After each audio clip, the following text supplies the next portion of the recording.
বাংলাদেশের ত্রয়োদশ জাতীয় সংসদ নির্বাচনে প্রবাসীদের জন্য এক ঐতিহাসিক সিদ্ধান্ত নিয়েছে নির্বাচন কমিশন।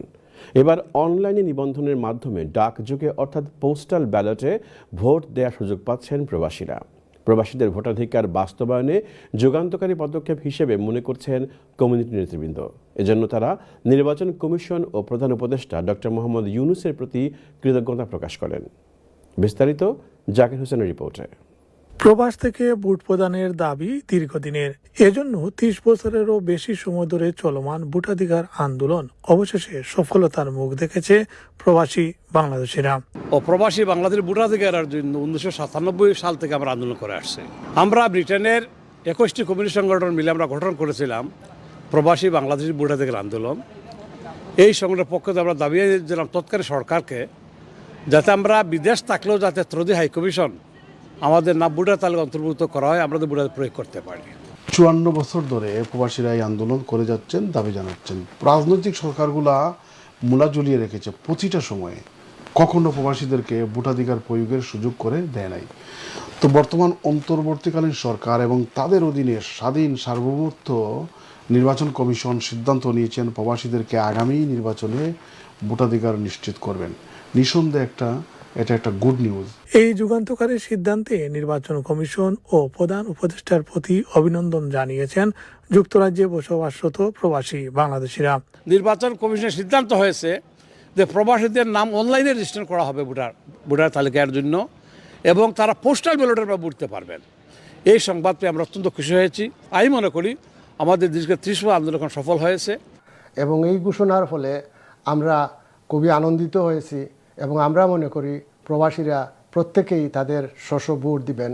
নির্বাচন কমিশন যদিও বলেছেন যে পোস্টাল ভোটের মাধ্যমে এই ভোট প্রদান প্রক্রিয়া তারা আয়োজন করবেন, কিন্তু আমাদের দাবি হচ্ছে যে হাইকমিশনের মাধ্যমে হাইকমিশনে ব্যালট বাক্স এনে সেখানে প্রবাসীরা ভোট দিবেন। প্রবাসীদের ভোটাধিকার নিশ্চিত করার এই সিদ্ধান্ত শুধু আন্দোলনের স্বীকৃতি নয়, এটি গণতন্ত্রের বড় জয় বলে মনে করেন তারা।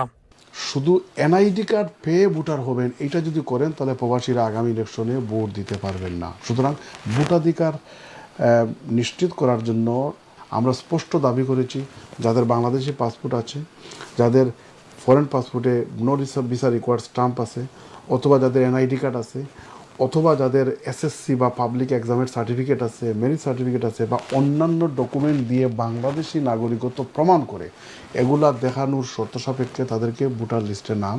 আমরা ব্যালট যেটা পোস্টে পাঠাবো এটার কিন্তু স্বচ্ছতার ব্যাপারটা কিন্তু সামনে চলে আসে, যার কারণে এবং টাইমলি পৌঁছার ব্যাপারটাও এটা সামনে আসে। এর কারণে আমি মনে করি যে দেশে হাই কমিশন আছে ওই দেশের ভিতরে যদি পোস্টাল ব্যবস্থা করা হয় তাহলে সরকারের খরচ সাশ্রয় হবে এবং এই ভোট গণনাটা অন্তত এটা কিন্তু আমরা রেজাল্টটা আমরা প্রবাসীরা আশা করছেন এই উদ্যোগের সফল বাস্তবায়ন দেশের নির্বাচনী ব্যবস্থায় নতুন দিগন্ত উন্মোচন করবে। Zakir Hossain, TV1 news, London. লন্ডনে দ্বিতীয়বারের মতো অনুষ্ঠিত হলো মুসলিম কমিউনিটি সার্ভিস অ্যাওয়ার্ডস 2025। এই আয়োজনের মাধ্যমে ব্রিটিশ মুসলমানদের পাশে দাঁড়িয়ে অসাধারণ অবদান রাখার জন্য অমুসলিম ভাই বোনদের সম্মাননা জানানো হয়। তৌহিদুল করিম মুজাহিদের রিপোর্ট, জানাচ্ছেন আবু তাই মুস্তাকিম। পূর্ব লন্ডনের রয়্যাল রিজেন্সি হলে আয়োজন করা হয় Muslim community service awards 2025। Muslim community অ্যাসোসিয়েশনের এই ব্যতিক্রমী উদ্যোগের মাধ্যমে সম্মাননা জানানো হয়েছে সেসব অমুসলিমদের যারা ব্রিটেনে মুসলিমদের পাশে থেকে সমাজে সম্প্রীতি ও ন্যায়ের বার্তা ছড়িয়ে দিয়েছেন। আয়োজকরা বলছেন এই উদ্যোগ প্রেরণা পেয়েছে মহানবী হযরত মুহাম্মদ সাল্লাল্লাহু আলাইহি সাল্লামের ঐতিহ্য থেকে, যিনি বলেছেন যে মানুষকে কৃতজ্ঞতা জানায় না সে আল্লাহকেও কৃতজ্ঞতা জানায় না। ইসলামের শিক্ষা অনুসারে, রাসূল সাল্লাল্লাহু আলাইহি ওয়াসাল্লামের সুন্নাহ অনুসারে আমরা মনে করি যারা অমুসলিম হয়েও মুসলমানদের পক্ষে কথা বলছে, মুসলমানরা যখন বিপদে তখন তাদেরকে সহযোগিতা করছে, যেভাবে রাসূল করিম সাল্লাল্লাহু আলাইহি ওয়াসাল্লামের চাচা সাহেব আবু তালিবে যখন ওনারা নির্বাসিত জীবনযাপন করছিলেন তখন সহযোগিতা করেছে, এইরকম নন মুসলিমরাও আমরা দেখছি সহযোগিতা করছে। এজন্য আমাদের দায়িত্ব রয়েছে তাদেরকে উৎসাহিত করা, তাদের কাজটাকে সমর্থন করা এবং রিকগনাইজ করা। I go to a lot of awards evening, but I've never seen an award event dedicated entirely to celebrate non-Muslim supporters for the championing Muslim causes, and to celebrate actually our non-Muslim friends. So all I have to say really is well done, and keep doing this vitally important work, and let's support initiatives like this, and let's do more of it. বিভিন্ন community ও ধর্মীয় প্রতিষ্ঠান থেকে প্রায় 1000 অতিথি অনুষ্ঠানে অংশগ্রহণ করেন। এবছর কমিউনিটি কোহেশন, এনগেজমেন্ট, শিক্ষা, সমাজ কল্যাণ, ন্যায় বিচার এবং আজীবন সম্মাননা এমন 6টি বিভাগ থেকে মোট 11 জনকে সম্মাননা দেওয়া হয়। প্রতিটি ক্যাটাগরিতে বিজয়ীরা পেয়েছেন 2000 পাউন্ডের চেক ও ট্রফি, আর দ্বিতীয় স্থান অধিকারীরা পেয়েছেন 1000 পাউন্ডের চেক। এ অর্থ তারা তাদের পছন্দের চ্যারিটিকে দান করতে পারবেন। আমাদের এখানে অনেক বড় বড় প্রোগ্রাম হয়, যার মধ্যে মানে one of the excellent programme আজকে হয়েছে, যেখানে সব অনেক নন মুসলিমদেরকে অ্যাওয়ার্ড দেওয়া হয়েছে। আমাদের মুসলিম কমিউনিটিতে ওনাদের যে অবদানের কারণে আজকে নন মুসলিম অনেকেই অ্যাওয়ার্ড দেওয়া হচ্ছে। এটা আমি মনে করি খুবই যুগোপযোগী একটি উদ্যোগ। আমি স্বাগত জানাই মুসলিম কমিউনিটি অ্যাসোসিয়েশনকে। সম্প্রীতি আর সহমর্মিতার এই ব্যতিক্রমী উদ্যোগ হয়তো সমাজকে এগিয়ে নিতে এক নতুন দৃষ্টান্ত স্থাপন করবে। আবু তাহির মুস্তাকিম, TV1 news desk. British Bangladesh chamber of commerce and industries BBCCI এর ইউথ ফোরামের নতুন কমিটি ঘোষণা করা হয়েছে। লন্ডনের প্রধান কার্যালয়ে সংগঠনের সভাপতি রফিক হায়দার সভাপতিত্বে এবং ডাইরেক্টর জেনারেল ব্যারিস্টার দেওয়ান মাহাদির সঞ্চালনায় এই কমিটি ঘোষণা দেওয়া হয়। কমিটিতে সভাপতি মনোনীত হয়েছেন মোহাম্মদ রাসেল হোসাইন, সেক্রেটারি জেনারেল পদে মোস্তাক নাদিম সানি, ট্রেজারার পদে মাহিদ রাজা চৌধুরী এবং সাংগঠনিক পদে মনোনীত হয়েছেন নাজমুল হুদা।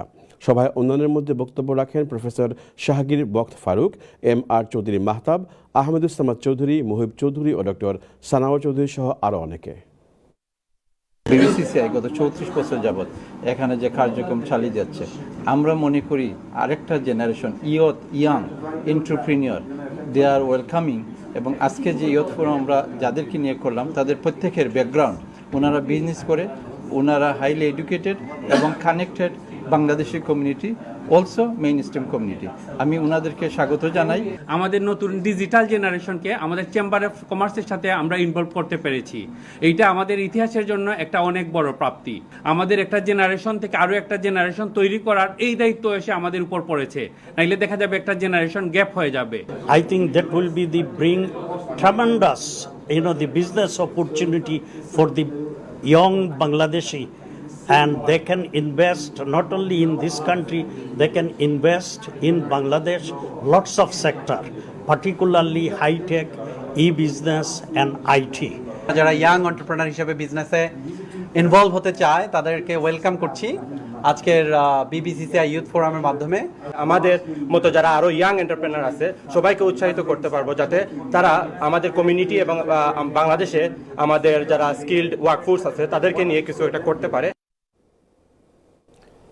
ঢাকা মেডিকেল কলেজের 80তম প্রতিষ্ঠা বার্ষিকী উপলক্ষে লন্ডনে দিনব্যাপী দ্য সিটি প্যাভিলিয়নে উদযাপিত হল 80তম DMC day. Dhaka medical college club ইউকের উদ্যোগে এই আয়োজনে অংশগ্রহণ করেন 1956 সালের গ্র্যাজুয়েট থেকে 74 ব্যাচের অ্যালামনাইরা। আয়োজনের শুরুতে পৃথিবীর বিভিন্ন দেশে বসবাসরত ডিএমসিয়ানদেরও লেখা নিয়ে ম্যাগাজিন ডিএমসি আর্ক এর মোড়ক উন্মোচন করেন ডাক্তার খান, মঞ্জুর, ডাক্তার কুরাইশি, ডাক্তার আসাদুল্লাহ এবং ডাক্তার পৌশি। আয়োজনের পরবর্তী অংশে ছিল সাংস্কৃতিক অনুষ্ঠান। ব্যতিক্রমী একটি পর্বে ডাক্তার আতিকের সঞ্চালনায় পেশাগত ও সৃজনশীল নানামুখী অসাধারণ অর্জনকে অভিনন্দিত করার উদ্দেশ্যে আয়োজিত হয় শেয়ারিং সাকসেস স্টোরিজ। আয়োজনের পৃষ্ঠপোষকদের প্রতি কৃতজ্ঞতা প্রকাশ পর্বটি পরিচালনা করেন ডাক্তার মুজাম্মেল। ঢাকা মেডিকেল কলেজের গৌরবময় 80তম দিবসটি পালন করছি ইউকেতে সর্বপ্রথম। এই জন্য আমরা সবাই অনেক আনন্দিত। আমাদের সাথে অনেক অসংখ্য ডিএমসিয়ান আমাদের সাথে একত্রিত হয়েছে শুধু স্মৃতি, ভালোবাসা আর বন্ধুত্বের বন্ধনে। Welcome you all to 80th DMC day in UK. আমরা সবাই আজকে 400-র উপরে অতিথি নিয়ে ডিএমসি ডে উদযাপন করছি ইউকেতে। আমরা ঢাকা মেডিকেল কলেজের প্রতিষ্ঠা বার্ষিকী উদযাপন করছি। দেশ থেকে দূরে, হাজার মাইল দূরে ঢাকা মেডিকেল কলেজের প্রাঙ্গণে না থেকে আমরা ডিএমসি ডে উদযাপন করতে পারছি, এটা আমাদের সৌভাগ্য বলে মনে করছি আমরা। 1946 সালে 10ই জুলাই আমরা ডিএমসি ডে শুরু করি, আজকে তার 80তম ডিএমসি ডে। সুনামগঞ্জ জেলার জগন্নাথপুর উপজেলার স্বরূপচন্দ্র উচ্চ বিদ্যালয়ের শতবর্ষ উদযাপন উপলক্ষে যুক্তরাজ্যে বসবাসরত প্রাক্তন শিক্ষার্থীদের উদ্যোগে প্রস্তুতি সভা অনুষ্ঠিত হয়েছে। লন্ডনের মাইক্রো বিজনেস সেন্টারে অনুষ্ঠিত সভা সভাপতিত্ব করেন টাওয়ার হ্যামলেটস বড়ার স্পিকার কাউন্সিলর সুলুক আহমেদ। পরিচালনায় ছিলেন মোহাম্মদ আবুল হোসেন। এ সময় সভায় আরও উপস্থিত ছিলেন মির্জা নিক্সন, রাজন আহমেদ, আব্দুল মতিন লাকি, SI আজাদ মিয়া, আনা এম মিয়া, মির্জা ফারুক সহ আরও অনেকে। সভায় শতবর্ষ অনুষ্ঠান উদযাপনে সকলের সহযোগিতা কামনা করা হয়।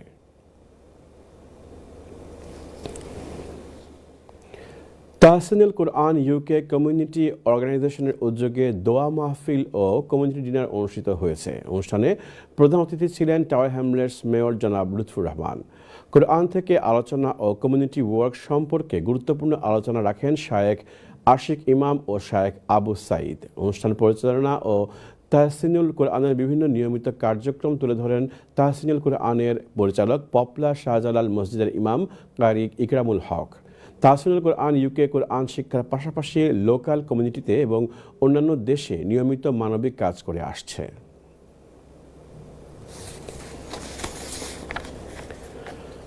টাওয়ার হ্যামলেটসের কেলি প্রাইমারি স্কুলের ইয়ার 6-এর ছাত্রী 11 বছর বয়সী জয়নাব চৌধুরী আনুষ্ঠানিকভাবে তার লেখা প্রথম বই প্রকাশ করলেন। জয়নাব টাওয়ার হ্যামলেটসের সবচেয়ে কনিষ্ঠ লেখিকা এবং সিলেটের সর্বকনিষ্ঠ ব্রিটিশ বাংলাদেশি লেখিকার স্বীকৃতি পেয়েছেন। এই বইটিতে তিনি তার প্রাইমারি স্কুল জীবনে নানা অভিজ্ঞতা বর্ণনা করেছেন। জয়নাব হলেন দ্য কেয়ারার সেন্টার লন্ডনের সভাপতি এবং সলিমগঞ্জ কোমলগঞ্জে অবস্থিত তৌহিদুল ইসলাম চৌধুরী বালিকা উচ্চ বিদ্যালয়ের প্রতিষ্ঠাতা হাসান চৌধুরীর কন্যা। তার দাদি রুনা বেগম কমলগঞ্জ গার্লস হাই স্কুলের একজন সম্মানিত জ্যেষ্ঠ শিক্ষিকা এবং তার মরহুম দাদা ছিলেন ঢাকায় মহাহিসাব নিরীক্ষক ও নিয়ন্ত্রকের কার্যালয়ের সুপারিনটেন্ডেন্ট। প্রকাশনা অনুষ্ঠানে উপস্থিত ছিলেন কমিউনিটি নেতৃবৃন্দ, স্কুল গভর্নর, শিক্ষক, শিক্ষার্থী ও অভিভাবকরা।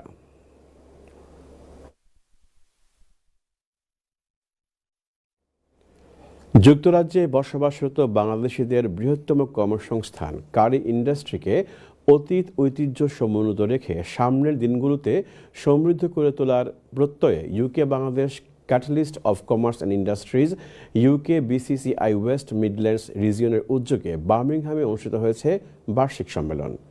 বার্মিংহাম থেকে জানাচ্ছেন বিস্তারিত আমাদের প্রতিনিধি আমিরুল ইসলাম বেলাল। যুক্তরাজ্যের বিভিন্ন শহর হতে আসা উদ্যোক্তা, ব্যবসায়ী, সংবাদকর্মী এবং স্থানীয় কমিউনিটির বিপুল সংখ্যক নেতৃবৃন্দের উপস্থিতিতে বার্মিংহামের অভিজাত ব্যাংকোয়েটিং হল বাদশা প্যালেসে তরুণ উদীয়মান ব্যবসায়ী সাহেল আহমদ এবং মহিম তানজিমের যৌথ সঞ্চালনায় স্বাগত বক্তব্য রাখেন সংগঠনের ওয়েস্ট মিডল্যান্ড রিজিয়নের সাধারণ সম্পাদক সিরাজ আলী। উক্ত সম্মেলনের মধ্য দিয়ে কারি ইন্ডাস্ট্রি নিজস্ব স্বকীয়তা বজায় রেখে আগামী দিনের জন্য আন্তর্জাতিক পরিমণ্ডলে সম্প্রসারণে গুরুত্বপূর্ণ ভূমিকা পালন করবে বলে মনে করেন সংগঠনের ওয়েস্ট মিডল্যান্ড রিজিয়নের সভাপতি Imamuddin Ahmed. Today we have the UK BCCI annual business event 2025. We had a good turnout. We had a lot of prominent business people from the Midlands attend. We also had an exhibition style with this UK BCCI event where many local young entrepreneurs exhibited their businesses. And our hope is to create business brand awareness and also promote those businesses and give them confidence to grow their businesses. শুধু কারি ইন্ডাস্ট্রিতে সীমাবদ্ধ না থেকে এর পরিধি সম্প্রসারণ করে আগামীর পরিকল্পনা করতে হবে। আর এক্ষেত্রে উদ্যোগার বিশেষ এই সম্মেলন সেতু বন্ধন হিসেবে কাজ করতে পারে বলে মনে করেন NRB ব্যাংক এবং UK BCCI এর চেয়ারম্যান ইকবাল আহমদ OBE। যে আয়োজনের মাধ্যমে আমরা সেটাই প্রকাশ করতে চাই যে আমাদের কমিউনিটিতে কিভাবে ব্যবসার বিকাশ করা যায়। একটা কথা হলো যে আমরা কিভাবে ডাইভার্সিফাইড বিজনেস করতে পারবো, বহুমুখী ব্যবসা। টু বিকাম এন এন্টারপ্রেনার, যাকে বহুমুখী ব্যবসায়ী বলা হয়, শুধু একটার মধ্যে কেন আমরা থাকবো। এবং সেটাই আমাদের নতুন প্রজন্মকে আমরা বলতে চাই, মেল ফিমেল সবাই আসেন এবং বিভিন্ন ধরনের ব্যবসায় আমরা নিয়োজিত হই। যুক্তরাজ্যে বাংলাদেশিদের কারি ইন্ডাস্ট্রিকে সময় উপযোগী এবং গতিশীল রাখার পাশাপাশি নতুন প্রজন্মকে এর সাথে সম্পৃক্ত করে আরও বিভিন্ন খাতে উন্মোচন করার জন্য ইউকে বিসিসিআই ওয়েস্ট মিডল্যান্ড শাখার এই বিশেষ আয়োজন গুরুত্বপূর্ণ ভূমিকা রাখবে বলে মনে করেন ইউকে বিসিসিআই এর প্রেসিডেন্ট এমজি মৌলামিয়া। আমি really impressed by the arrangement. আমি সবাই ওখান করতাম চাই, please join UK BCCI and we will create a platform for you all. And also in the same time we trying to encourage the younger generation. I hope they can take the UK BCCI to the next level. অতীতের অভিজ্ঞতা কাজে লাগিয়ে কারি ইন্ডাস্ট্রিতে নতুনত্ব এনে বহুমুখী করে তোলার প্রত্যয়ে ইন্ডাস্ট্রি সম্পর্কিত বিভিন্ন সংগঠনগুলো একযোগে হয়ে কাজ করলে কাঙ্ক্ষিত লক্ষ্যে পৌঁছা কঠিন হবে না, এমনটাই মনে করেন উপস্থিত জনেরা। বার্মিংহাম থেকে আমিরুল ইসলাম বেলাল, TV1। বিশ্বনাথ উপজেলার ৫ number Daulatpur union education and welfare trust ইউকের কার্যকরী কমিটির এক সভা অনুষ্ঠিত হয়েছে।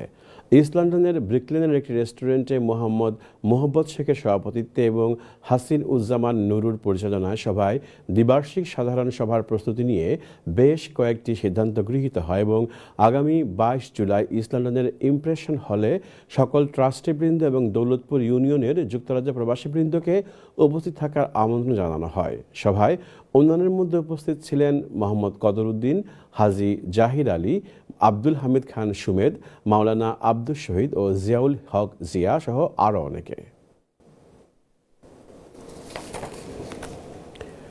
ইতালির মিলানে Saint Joseph International School and কলেজের শিক্ষার্থীদের বার্ষিক পরীক্ষার ফলাফল প্রকাশ, সনদ ও পুরস্কার প্রদান অনুষ্ঠিত হয়েছে। ইতালির মিলান থেকে আরও জানাচ্ছেন আমাদের সহকর্মী রিয়াজুল ইসলাম কাউসার। ইটালির মিলানে Saint Joseph International School and কলেজের শিক্ষার্থীদের প্রতি বছরের মতো এবছরও বার্ষিক পরীক্ষার ফলাফল প্রকাশ, সনদ ও পুরস্কার প্রদান অনুষ্ঠিত হয়েছে। এবছর বিভিন্ন দেশের শিক্ষার্থীদের মধ্যে মেধা তালিকায় কৃতিত্বের সাথে উত্তীর্ণ হয় বাংলাদেশি শিক্ষার্থীরা। আমার মা বাবা এবং আমার টিচাররা খুবই আমাকে সাপোর্ট দিয়েছে, খুবই খুশি এই রেজাল্টের জন্য। গতকাল ইটালির মিলানোর একটি অভিজাত হলে দিনব্যাপী অনুষ্ঠানে অংশ নেয় শিক্ষক, অভিভাবক ও শিক্ষার্থীরা।